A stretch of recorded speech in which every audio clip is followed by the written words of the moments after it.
امریکہ ایک ایسے وقت میں اپنے میزائل پروگرام کے دفاعی بجٹ میں کمی کرنے کی تجویز دے رہا ہے جس میں جب اس کے حریف روس، چین، ایران اور شمالی کوریا میزائل ٹیکنالوجی میں اپنی صلاحیتوں میں اضافہ کر رہے ہیں اور انہیں جدید خطوط پر استوار کر رہے ہیں۔ امریکی محکمہ دفاع کے مطابق گزشتہ برس میزائل ڈیفنس ایجنسی کا بجٹ 9.9 ارب ڈالرز تھا، جسے کم کر کے 9.4 ارب ڈالرز کر دیا گیا ہے۔ حالیہ برسوں میں امریکہ میں دفاعی صلاحیتوں میں اضافے کے بعد اب توجہ ہے جدت اور ٹیکنالوجی پر، لیکن کچھ تجزیہ کار سمجھتے ہیں کہ دوسری طاقتوں کی جانب سے بیلسٹک میزائلز کے بڑھتے خطرے کے تناظر میں امریکہ کو مزید فنڈنگ درکار ہوگی۔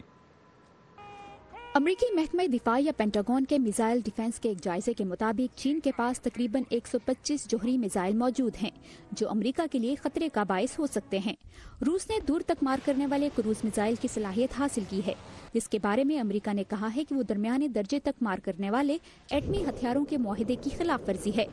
روس کا دعویٰ ہے کہ اس نے اپنے وسیع ایٹمی اسلحے میں اضافے کے لیے ایک نیا ہائپرسونک ہائپر فاسٹ میزائل تیار کر لیا ہے۔ شمالی کوریا نے بین البراعظمی میزائلوں کی تیاری کے لیے تیزی سے کام کیا ہے، اور اگر امریکہ کے ساتھ مذاکرات ناکام ہو جاتے ہیں تو ان کا تجربہ دوبارہ شروع ہو سکتا ہے۔ اور ایران نے حال ہی میں ایک ایسا میزائل متعارف کرایا ہے جس کے بارے میں اس کا دعویٰ ہے کہ وہ طویل فاصلے تک مار کرنے والا کروز میزائل ہے۔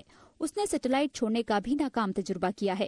اس کے بارے میں امریکہ نے کہا ہے کہ بیلسٹک میزائل ٹیکنالوجی کے استعمال کے بارے میں اقوام متحدہ کے قوانین کی خلاف ورزی ہے۔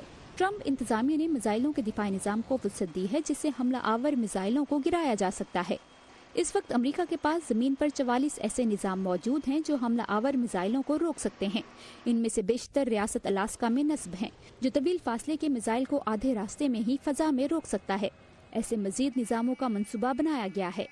تاہم سیکیورٹی امور کے تجزیہ کاروں کو پریشانی ہے کہ مجوزہ بجٹ کٹوتی سے تیاری کا کام رک سکتا ہے۔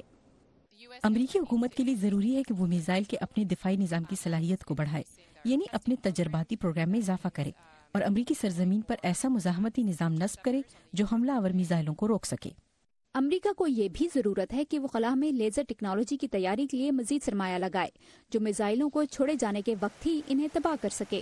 اس بارے میں بھی تشویش پائی جاتی ہے کہ میزائلوں کے دفاعی نظام کو شمالی کوریا کی جانب سے خطرے پر توجہ دینے کے لیے مشرق وسطی سے منتقل کر دیا گیا ہے۔